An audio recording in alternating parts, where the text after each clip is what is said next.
हरिनाथ अपने पुराने जर्जर कुटिया में सिकुड़ा हुआ सिर्फ एक बूढ़ा आदमी नहीं था। वह सदियों के रहस्य और अनकही कहानियों की एक जीवित कब्र था। उसकी कुटिया गांव के छोर पर एक भयावह चुप्पी में लिपटी रहती थी, जिसे केवल तेज हवाओं की सरसराहट और कभी-कभी उसकी खांसी की कर्कश आवाज ही तोड़ती थी। कुटिया के बाहर मिट्टी में खुदा एक उल्टा स्वस्तिक हर सप्ताह किसी ताजे गहरे लाल खून से चमकता रहता था। गांव वाले अपनी अज्ञानता में इसे जानवरों के बलिदान का प्रतीक मानते थे, जो बुरी आत्माओं को दूर रखने के लिए किया जाता था। लेकिन हरिनाथ के आसपास कभी कोई जानवर नहीं देखा गया था, न जीवित न मृत। यह खून कहाँ से आता था? यह एक ऐसा रहस्य था जिसने गांव की सबसे पुरानी आत्माओं को भी भयभीत कर रखा था। क्या यह उसके भीतर से निकलता था या कुछ और अनजाना और अधिक भयावह इस अनुष्ठान का हिस्सा था? रात के अंधेरे में जब आसमानी बिजली कड़कती और तेज आंधी कुटिया के लकड़ी के दरवाजों से टकराती, तो अंदर से फुसफुसाहटों की एक डरावनी गूंज आती।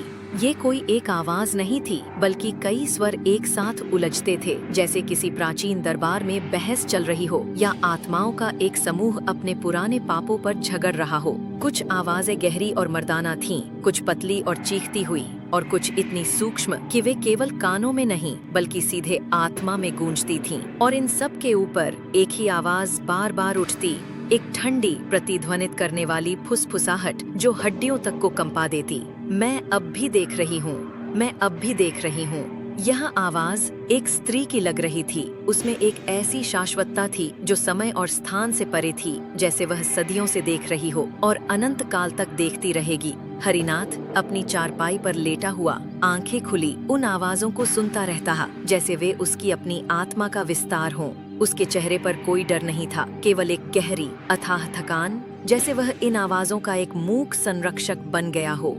एनवी एक डार्क आर्ट फोटोग्राफर, जिसकी आत्मा रहस्यों को उजागर करने की प्यास से तृप्त नहीं होती थी, अपनी कला के माध्यम से अदृश्य को कैद करना चाहती थी।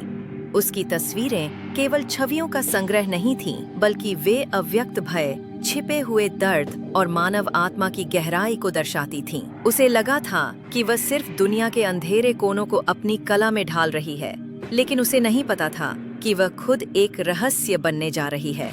एक ऐसे मकड़जाल में फंस रही थी जिससे निकलना शायद असंभव था। हरिनाथ की कुटिया और उस उल्टे स्वस्तिक के रहस्य ने उसे अपनी ओर खींचा, जैसे कोई पतंगा आँख की ओर खींचा चला जाता है। उसने अपने कैमरे से जो देखा वो मानव आँख की सीमा से परे था, सामान्य समझ से परे एक भयानक वास्तविकता थी।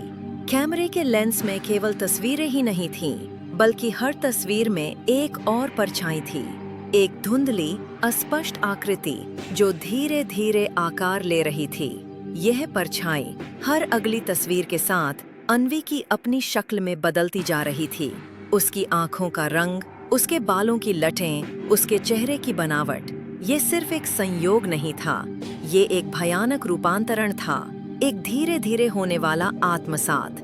जैसे जैसे अन्वी तस्वीरें खींचती गईं, एक अजीब सी ठंडक उसके शरीर में फैलती गई और उसे लगा कि उसकी अपनी पहचान धीरे धीरे मिट रही है, किसी और के साथ विलीन हो रही है। जब उसने अपनी 19वीं तस्वीर विकसित की तो उसमें लिखा एक भयावह संदेश उभर कर आया, तुम मेरी हो। ये शब्द किसी स्याही से नहीं लिखे गए थे, बल्कि ऐसा लग रहा था कि वे ताजे गहरे लाल खून से उकेरे गए हों, जिनकी गंध अन्वी की नसों में फैल गई।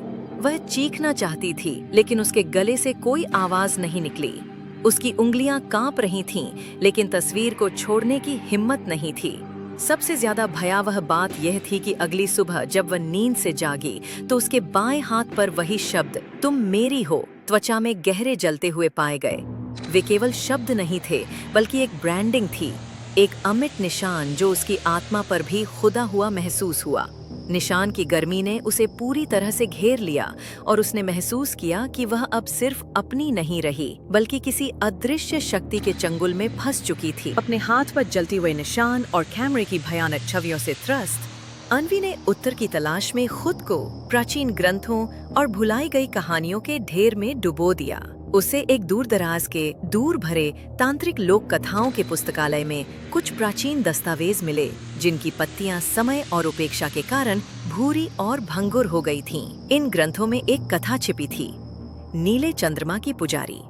यह कहानी एक ऐसी स्त्री के बारे में थी जिसकी आंखें इतनी शक्तिशाली थीं कि वे आत्माओं को बुला सकती थीं और उनकी आंखों से संसार देख सकती थीं। वह केवल भविष्य ही नहीं देखती थी, बल्कि भूतकाल और वर्तमान के सबसे छिपे हुए रहस्यों को भी भेद सकती थी। उसकी दृष्टि केवल मनुष्यों तक ही सीमित नहीं थी, वह पेड़ों की आत्माओं, पत्थरों की स्मृति और नदियों के प्रवाह को भी पढ़ सकती थी। उस स्त्री को उसके ही गांव वालों ने तब मारा था जब उसकी आंखों ने एक भयानक भविष्य की भविष्यवाणी की थी। गांव के मुखिया की मौत और एक भीषण सूखा, और वह भविष्यवाणी सच हो गई थी। ग्रामीण अंधविश्वासी और भयभीत उसकी शक्ति को शाप मानने लगे थे। उन्होंने उसे एक निर्जन स्थान पर ले जाकर पत्थरों से कुचल दिया था, यह सोचते हुए कि वे उसकी शक्ति को हमेशा के लिए दफन कर देंगे। लेकिन मरने से पहले अपने आखिरी क्षणों में उसकी आंखों में एक ऐसी भयावह चमक थी जो उस जगह को भी जला रही थी।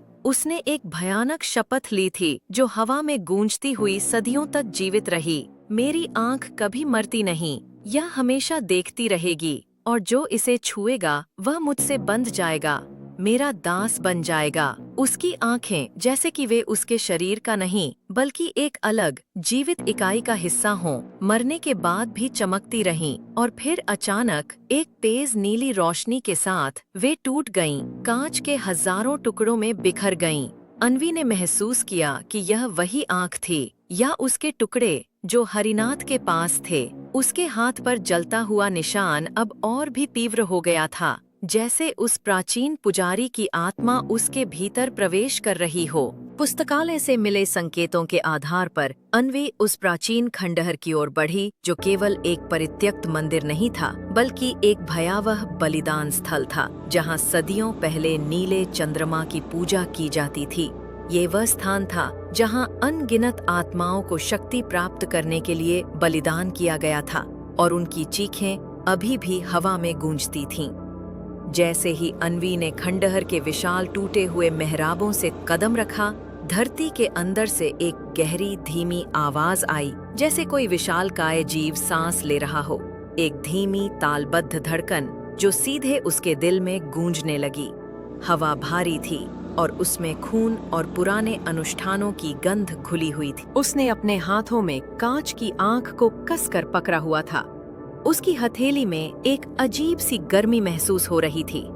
जैसे ही उसने आंख को खंडहर के केंद्र में एक वेदी पर रखा, जहां प्राचीन बलिदान किए जाते थे, धरती कांपने लगी। दीवारों पर उकेरी गई आकृतियां जीवंत होने लगीं, और उनमें से सैकड़ों आंखें उगाईं। ये सिर्फ पत्थर की आंखें नहीं थीं, बल्कि उनमें पलकें थीं जो धीरे धीरे झपकती थीं। रेटिना थे जो गहरे नीले रंग में चमकते थे, और पुतलियां थीं जो अन्वी पर केंद्रित थीं। हर एक आंख एक अलग भावना और एक अलग कहानी के साथ उसे घूर रही थी।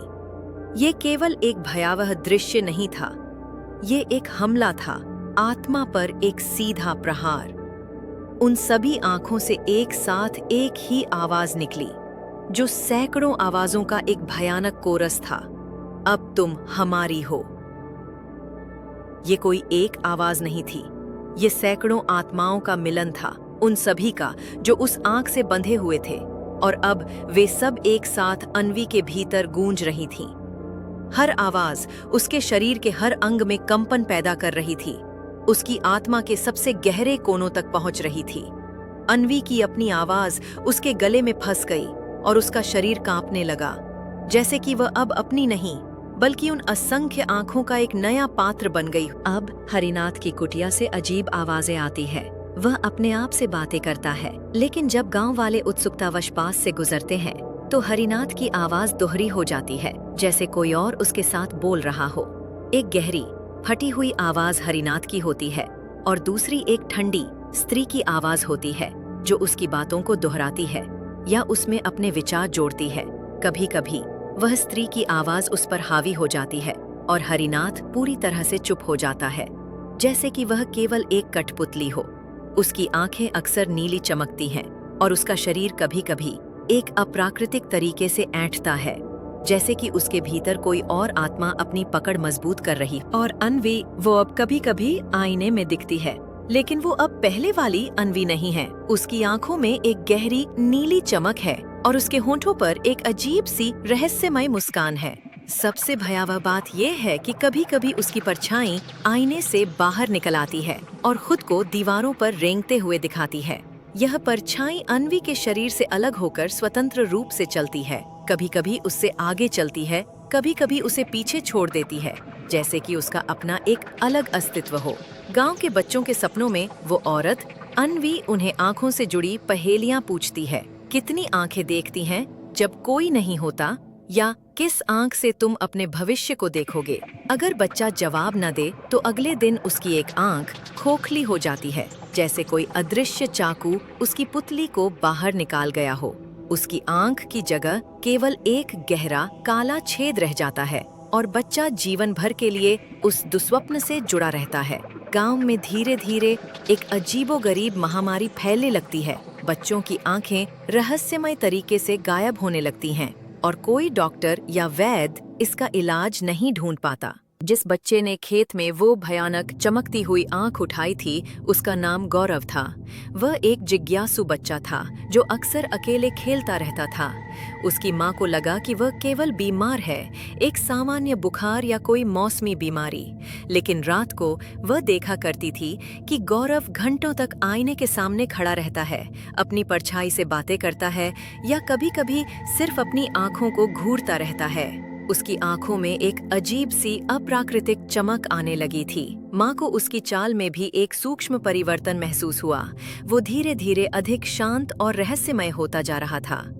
एक दिन जब गौरव सोया हुआ था, माँ ने देखा कि उसका बायां हाथ अब कांच जैसा चमकने लगा है। उसकी त्वचा के नीचे उसकी नसें एक जटिल नीले रंग के जाल की तरह स्पष्ट रूप से दिखाई दे रही थीं, जैसे कि वे कांच के महीन धागों से बनी हों। वो डर गई, लेकिन छूने की हिम्मत नहीं हुई। अगले दिन गौरव की एक आंख नीली थी, एक गहरी चमकदार नीली जैसे एक रत्न हो, और दूसरी आंख में कोई पुतली नहीं थी, केवल एक बारीक सी चीरा, एक सीधी रेखा, जैसे किसी और की आंख अंदर बैठी हो और वह अपनी नई दुनिया को समझने की कोशिश कर रही हो।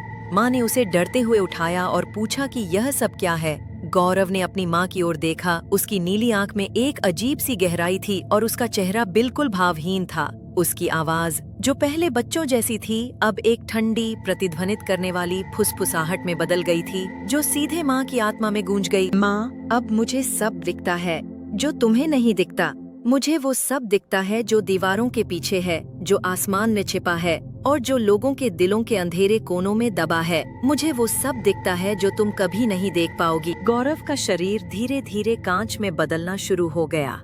उसका चेहरा शीशे जैसा पारदर्शी होता जा रहा था और उसके अंदर की नसें अब पूरी तरह से कांच में तैरती दिख रही थीं, जैसे कि वे किसी तरल नीले पदार्थ से भरी हों। उसकी त्वचा कभी-कभी चमकदार हो जाती थी, जैसे कि उस पर ओस की बूंदें पड़ी हों, जबकि असल में वो कांच के सूक्ष्म कणों से बनी थी। वो खुद को कभी-कभी आईने में 3 बार देखता था, जबकि बाकी लोग सिर्फ एक बार एक ही प्रतिबिंब देखते थे। हरिनाथ अपनी कुटिया में अब पूरी तरह से अपनी पहचान खो चुका था। वो बोलते हुए बीच बीच में मुंह से कीड़े या कांच के टुकड़े उगल देता था और उसकी आवाज अब केवल दोहरी ही नहीं बल्कि कई आवाजों का एक विकृत मिश्रण थी, एक आदमी की, एक औरत की और एक बच्चे की। गांव के और लोग भी धीरे धीरे उस आंख के प्रभाव में आने लगे थे। उनकी आंखों में नीली चमक आने लगी थी और उनके हाथ भी कभी-कभी कांच जैसे पारदर्शी दिखाई देते थे। वे सब अन्वी की तरह बन रहे थे और गौरव के माध्यम से वे अब एक सामूहिक चेतना का हिस्सा बन रहे थे। अंत में पूरा गांव एक विशाल जीवित आईने में बदल गया था। हर घर की दीवारें अब पारदर्शी थीं और लोग एक दूसरे को अपनी कांच की आंखों से घूरते थे, एक दूसरे के विचारों और रहस्यों को पढ़ते थे। यह सिर्फ एक गांव नहीं था, यह एक भयानक कलाकृति थी, एक विशाल भयावह गैलरी जहां हर कोई एक प्रदर्शन का हिस्सा था, हमेशा के लिए देखने और देखे जाने के शाप से बंधा हुआ था। और उस सब के बीच कांच की आंख अब एक अदृश्य ऊर्जा के रूप में पूरे गांव में फैल चुकी थी, हर चीज को अपनी शाश्वत नीली दृष्टि से देख रही थी।